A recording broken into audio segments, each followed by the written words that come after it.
Assalamualaikum warahmatullahi wabarakatuh. Perkenalkan, nama saya Zaid Sulaiman. Saat ini saya berada di program Studi Teknik Mesin Universitas Nusa Putra.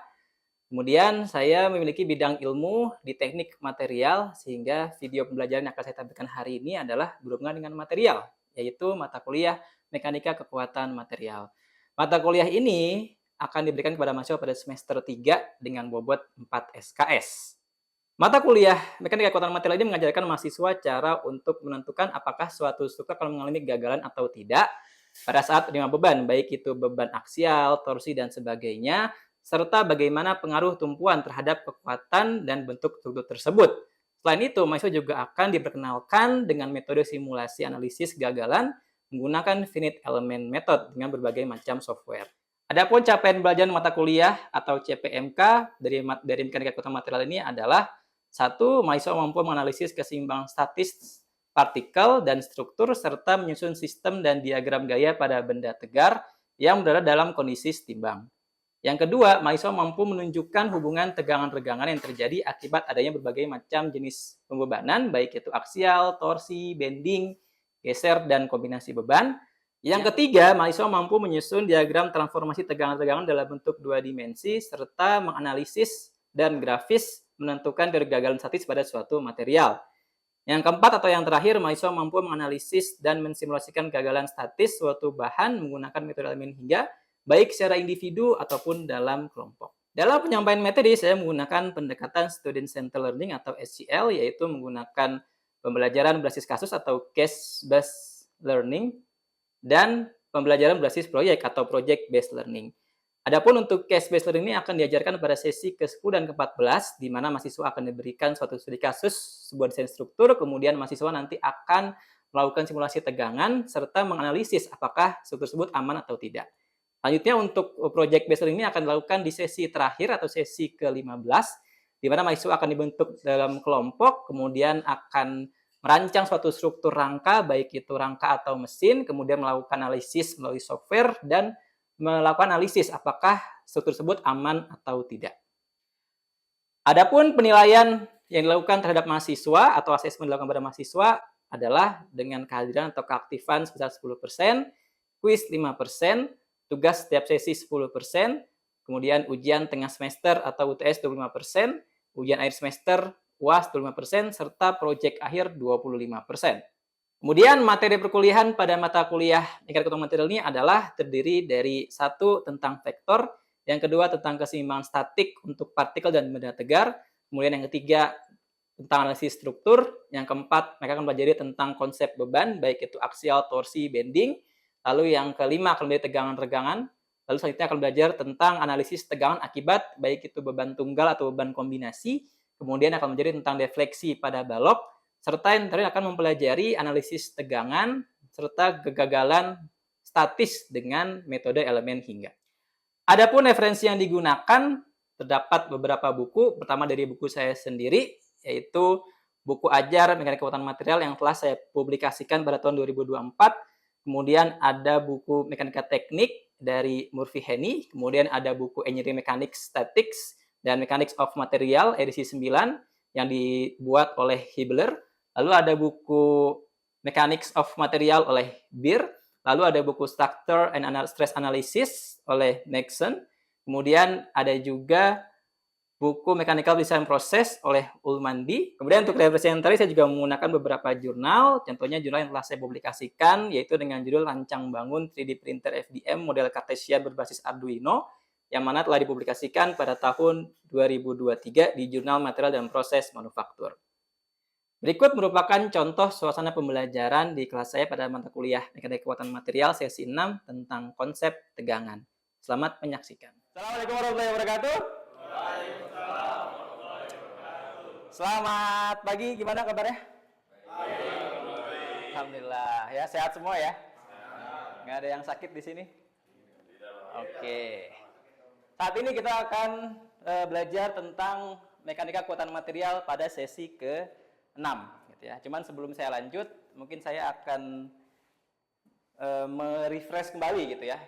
Ini adalah materi-materi yang kita pelajari dalam satu semester ini gitu ya. Sudah saya bagikan di RPS, kalian bisa cek sendiri di Adlink gitu ya. Jadi kalian sudah belajar tentang vektor, keseimbangan partikel, benda tegar, analisis struktur gitu ya, gaya internal yang at least semua adalah cara menganalisis gaya gitu ya. Nah, sekarang kita mau mempelajari apa itu tegangan gitu ya. Karena setelah kita mendapatkan gaya, kita bisa mengkonversi menjadi tegangan. Jadi harapannya setelah mengikuti kuliah ini kalian sudah mengerti apa itu konsep, apa itu tegangan gitu ya, apa itu tegangan aksial, tegangan normal. Nanti akan saya ajak spill sedikit gitu ya, apa itu jenis-jenis tegangan. Nah, sebelum kita lanjut, saya menggunakan pretest terlebih dahulu gitu ya. Pada bawa HP ya. Ada kuota semua kan? Kalau nggak ada bisa pakai wifi kampus ya. Silakan dibuka quizisnya. Nanti akan saya catat di akhir, gitu ya. Oke, sekarang kita akan mengerjakan pretest terdiri dari 5 soal ya. Isinya ada yang refresh materi sebelumnya, ada juga yang materi sekarang gitu ya. Namanya juga pretest ya, jadi salah juga nggak apa-apa. Langsung kita mulai. Banyaknya beban atau gaya setiap satuan luas pada permukaan suatu benda adalah, nah apa tuh definisinya? Apakah dia stres? Apakah dia regangan, strain, deformasi atau deflection, gitu ya. Pertanyaan yang kedua, waktunya cuma 20 detik ya. Langsung mundur waktunya. Ketika tegangan allowance lebih besar daripada tegangan yang terjadi, gitu ya, maka materi akan mengalami apakah dia aman, kegagalan, refleksi atau elastis, gitu ya. 5, 4, 3, 2, ya.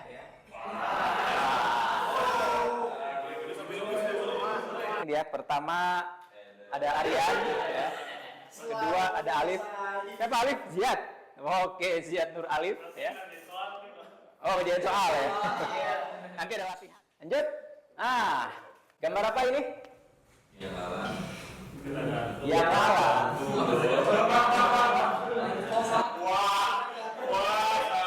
Gambar apa ini?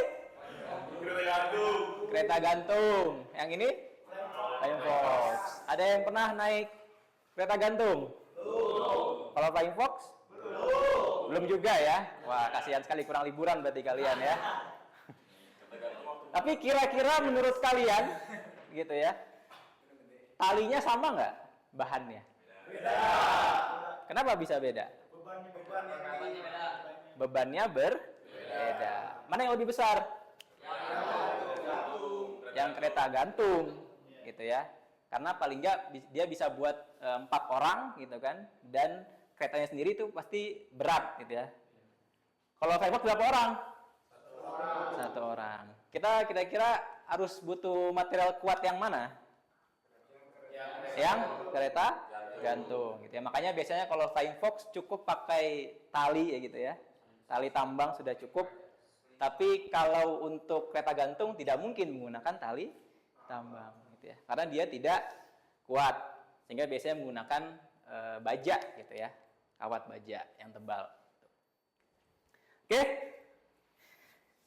Nah, lanjut, gitu ya. Kita mereview sedikit, gitu ya, tentang statis method. Di sini ceritanya ada 2 batang, gitu ya, yang dihubungkan ke titik A dan C dengan titik B. Ini ada sebuah beban. Ini beban ya. Ini beban ceritanya, bukan sambungan. Ya. Bukan pin, bukan support, gitu ya. Jadi ini adalah bebannya sebesar 30 kN, gitu ya.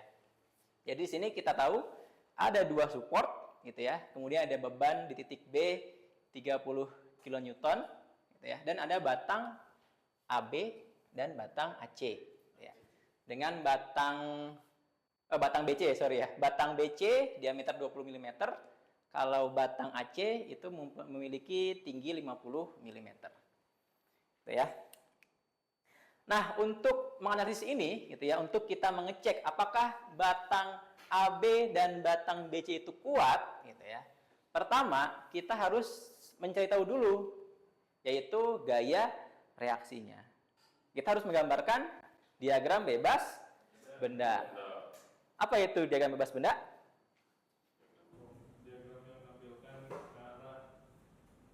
Diagram yang menampilkan arah Diagram yang menampilkan gaya, arah-arah gaya pada sebuah benda, gitu ya.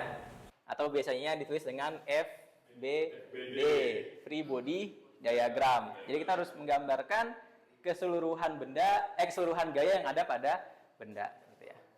Sekilas dia bentuknya seperti ini, gitu kan. Dan kalau dilihat, oh ini cuma ada satu gaya aja, gitu kan, yaitu 30 kilonewton. Tapi kenyataannya gimana?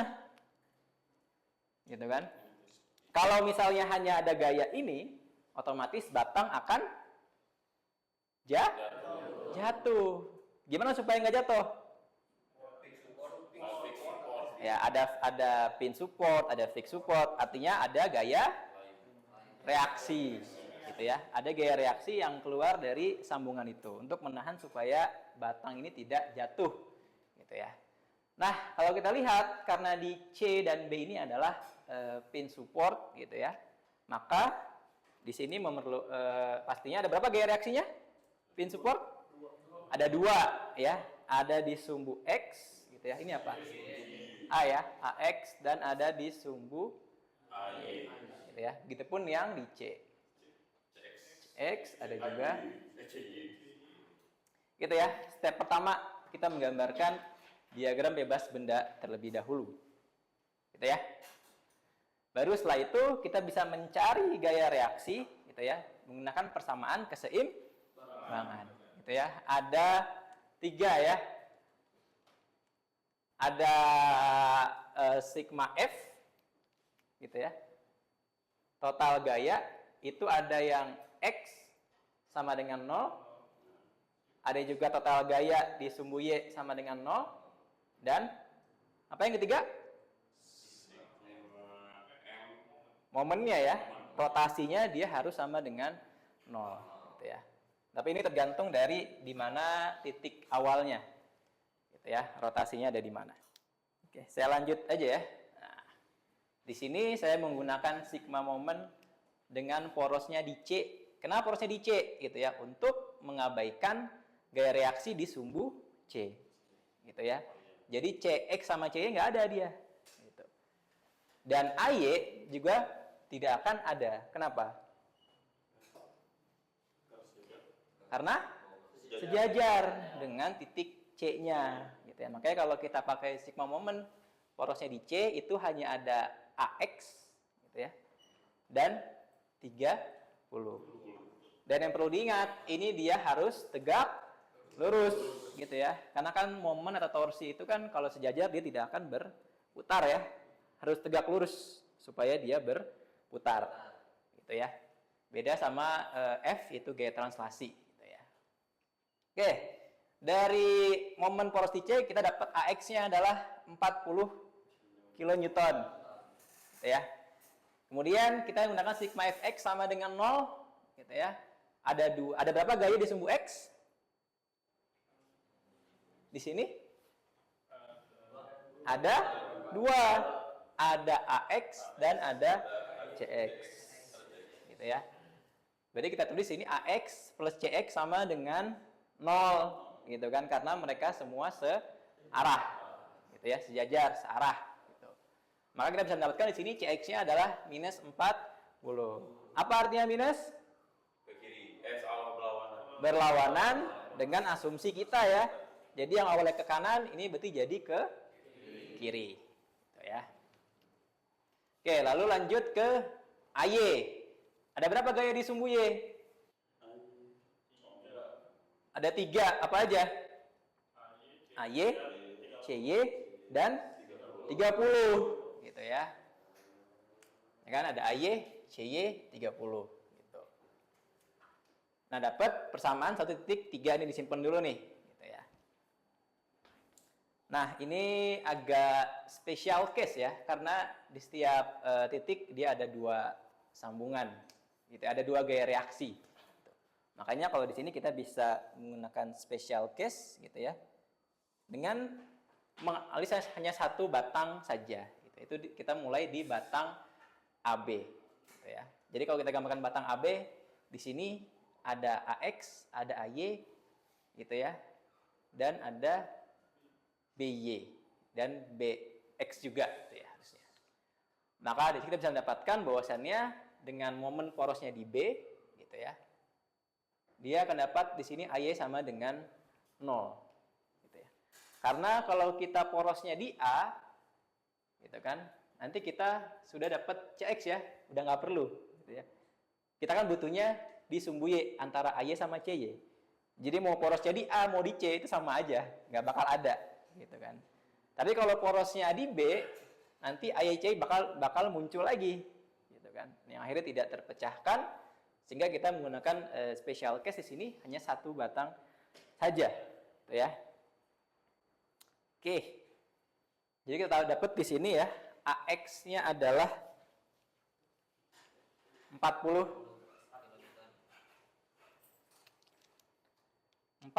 ke kanan, ke kiri, kanan benar ya, kanan. CX-nya adalah 40 tapi ke kiri ya, ke kiri. Kemudian AY-nya sama dengan 0, lalu C-nya atas 30. Dapat ya, kayak reaksi gitu. Selanjutnya, untuk menganalisis batang ini kita harus menentukan gaya yang ada pada batang gitu ya. Kira-kira ini kan ada dua batang ya. Ada batang AB, ada batang CB. Ada dua cara untuk menentukan gaya pada batang. Ada yang ingat? Metode sambungan dan metode yang dipotong. Apa tuh? Metode section gitu ya. Kita untuk menentukan gaya pada batang bisa pakai metode sambungan, bisa pakai metode section gitu ya. Terserah mau pakai yang mana. Apa bedanya metode sambungan? Kita kan mulai dari sambungannya aja ya. Terserah mau dari A, B atau C gitu ya.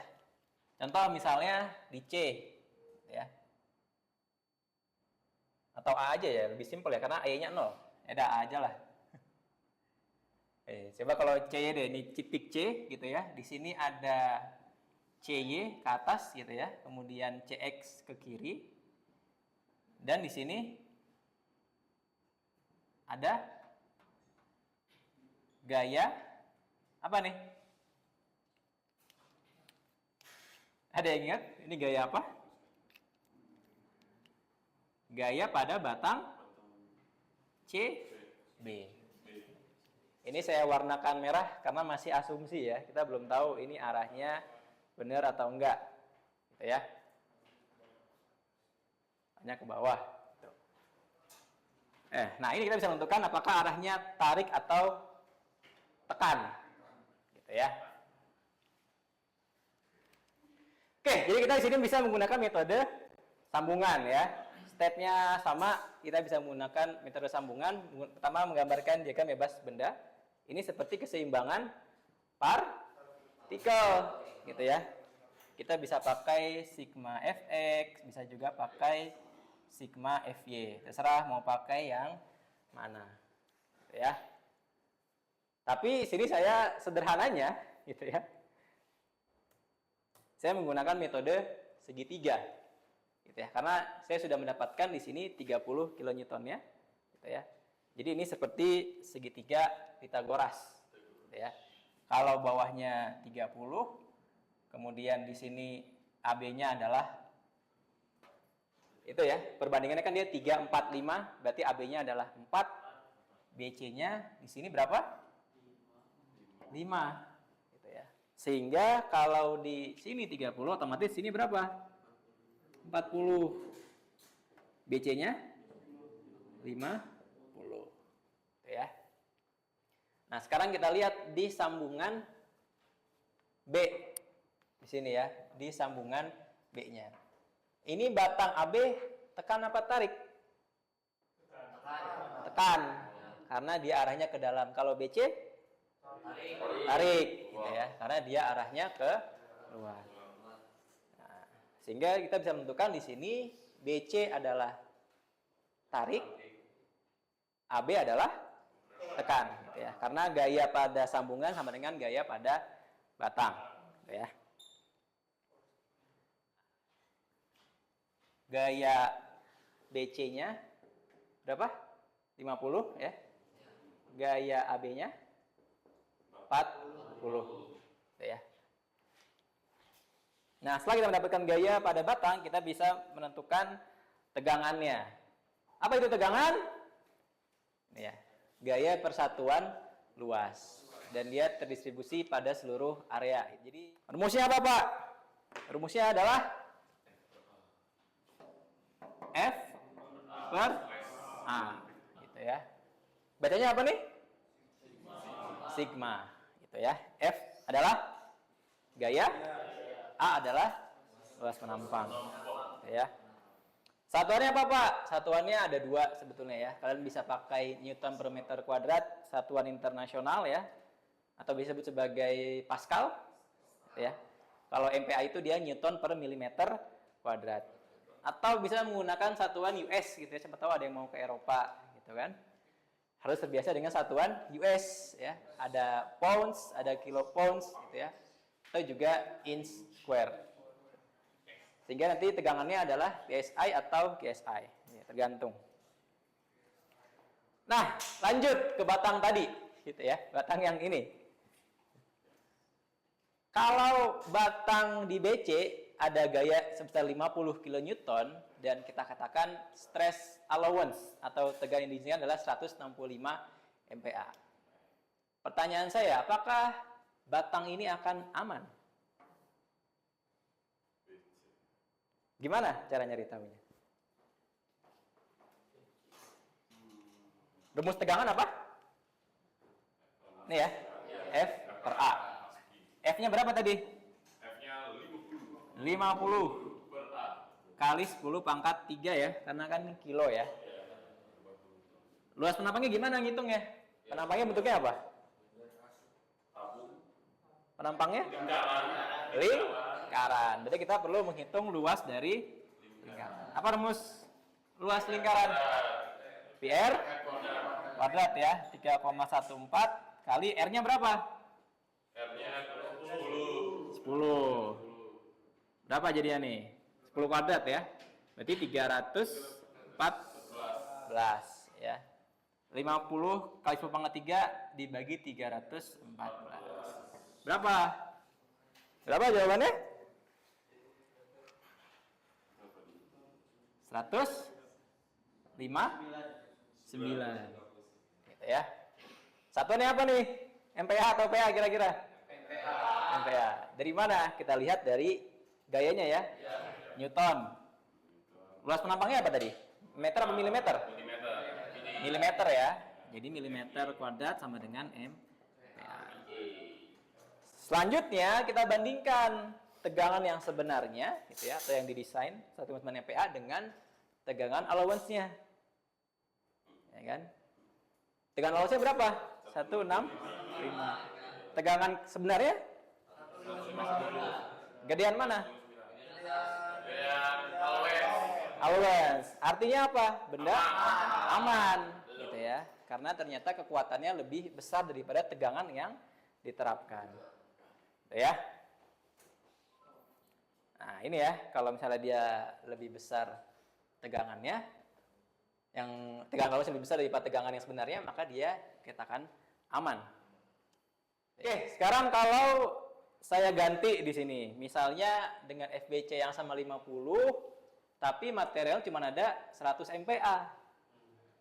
Gimana terus? Aman nggak? Enggak ya, karena sebenarnya adalah 159 MPa, gitu ya. Kita harus ngapain berarti nih? Memodifikasi batangnya dengan cara meningkatkan luas penampangnya. Jadi dibalik ya, dari F-nya itu 100, tegangannya 100, F-nya 50, kita cari A-nya, gitu ya. Nah, harus berapa di sini A-nya? Ya. Oh, oke. Ada yang mau maju?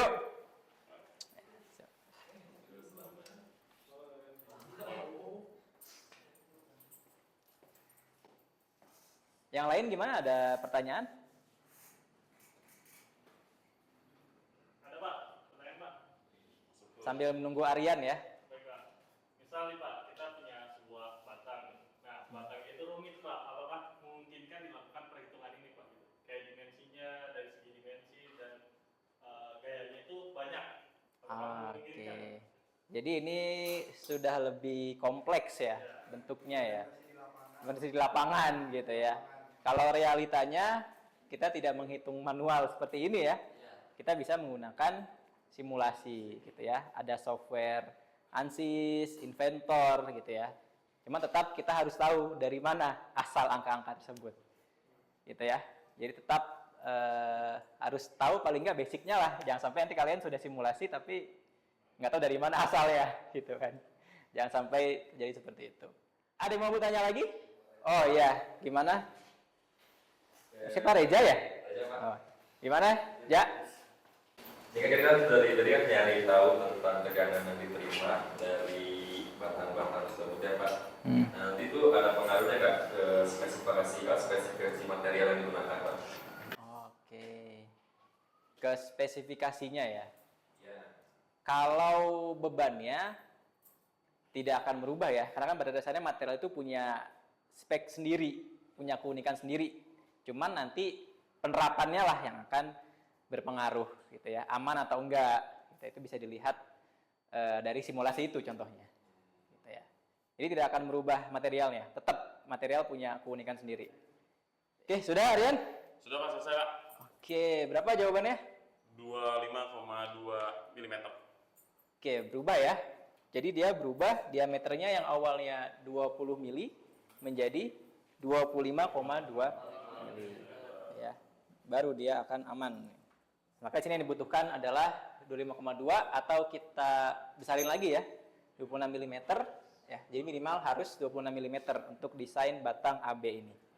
Sehingga di sini gitu ya. Dalam analisis sebuah struktur gitu ya. Kita bisa melakukan pemilihan material gitu ya. Mau pakai material apa? Stainless steel, aluminium gitu ya, atau kuningan, tembaga gitu. Tergantung dari budget yang kita punya gitu kan. Material nanti akan mengaruhi ke stress allowance-nya. Dengan semakin besar akan semakin bagus, semakin kuat gitu ya. Nah, kayak tadi kan pertanyaan Reza ya.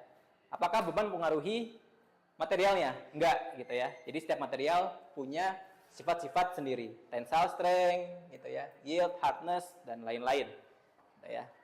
Tapi Pak, kalau misalnya kita nggak ada uangnya, itu gimana Pak? Nah, tadi cara yang kedua dengan memodifikasi luas menampangnya, harus dibuat lebih besar.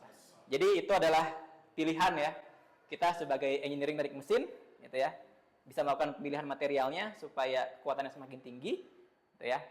Atau memodifikasi bentuknya sehingga luas penampangnya lebih besar dan aplikasinya jadi lebih kuat. Itu kalau misalnya bebannya emang nggak bisa diubah ya, fix segitu, gitu kan. Oke, ada pertanyaan? Cukup. Oke, saya langsung aja kasih PR-nya ya. Ini batang yang sebelumnya, ya, rangka yang sebelumnya. Ini detailnya gitu ya, tampak samping, tampak atas. Biasanya kalian sudah ambil gambar teknik mesin ya, jadi harusnya ini tidak masalah gitu ya untuk membaca gambar ini. Nah, dengan batang ini gitu ya, tadi kalian sudah menentukan batang BC, sekarang untuk batang AB ini yang bawah. Kalian hitung tegangannya berapa yang terjadi di sana gitu ya. Kemudian next question-nya adalah apakah batangnya aman. Jadi kalian bandingkan dengan kalau stress allowance-nya adalah 1xx gitu ya. Ingat, X ini adalah 2 angka NIM kalian, gitu ya. Jadi tolong diperhatikan, gitu ya, untuk pengerjaannya. Oke ya, ini tugasnya. Jangan lupa kalian kerjakan kuis melalui Edlink ya. Deadline-nya cuma 1 minggu. Kalau nggak ada pertanyaan lagi, saya tutup. Terima kasih. Assalamualaikum warahmatullahi wabarakatuh. Demikianlah contoh suasana pembelajaran di kelas saya pada mata kuliah Mekanika Kekuatan Material. Terima kasih atas perhatiannya. Wassalamualaikum warahmatullahi wabarakatuh.